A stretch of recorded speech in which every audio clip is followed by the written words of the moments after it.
Everybody should do in their lifetime sometime two things. One is to consider death, to observe skulls and skeletons, and to wonder what it will be like to go to sleep and never wake up. Never. That is a very gloomy thing for contemplation, but it's like manure. Just as manure fertilizes the plants and so on, so the contemplation of death and the acceptance of death is very highly generative of creative life. You get wonderful things out of that. And the other thing to contemplate is to follow the possibility of the idea that you are totally selfish. That you don't have a good thing to be said for you at all. You are a complete, utter rascal. Now, the Christians have avoided this, because although they say in their Episcopalian form of confession that we have erred and strayed from thy ways like lost sheep, and we have followed too much the devices and desires of our own hearts, too much, you know. We have offended against thy holy laws, we have left undone those things which we ought to have done, and we have done those things which we ought not to have done, and there is no health in us. But it ought to be different. And we're going to do our best to amend with the help of God's grace.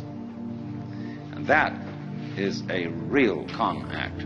Because if you equate health with genuine love and perfect unselfishness, then in that sense there is no health in us when we look at ourselves from this point of view. Now, when you go deeply into the nature of selfishness, what do you discover? You say, I love myself, I seek my own advantage. Now, what is the self that I love? What do I want? And that becomes an increasingly ever-deepening puzzle. Now, I've often referred to this when you say to somebody else, I love you. It's always rather disconcerting to the person to whom you say that if you imply that you love them with a pure, disinterested, and holy love.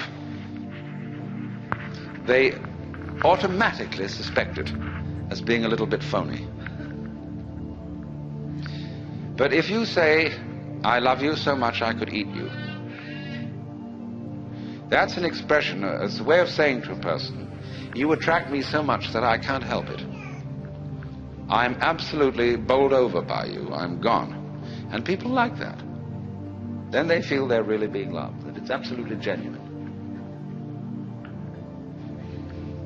But now, I love you so much I could eat you. Now, what the devil do I want?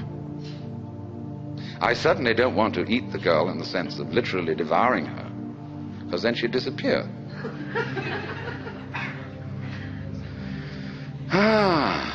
But I love myself. And what is me? In what way do I know me? Well, it suddenly occurs to me that I know me only in terms of you.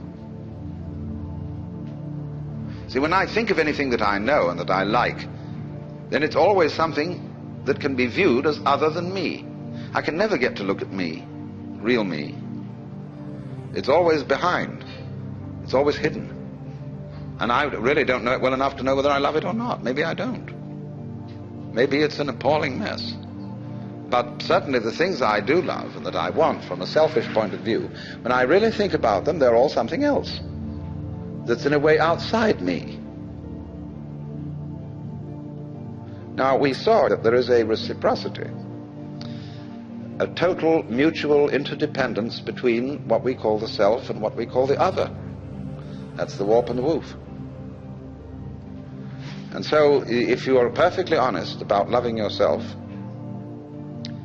and you don't pull any punches, you don't pretend that you are anything other than exactly what you are, you suddenly come to discover that the self you love, if you really go into it, is the universe.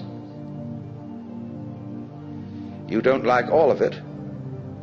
You're selective about it, as we saw in the beginning. Perception is selection.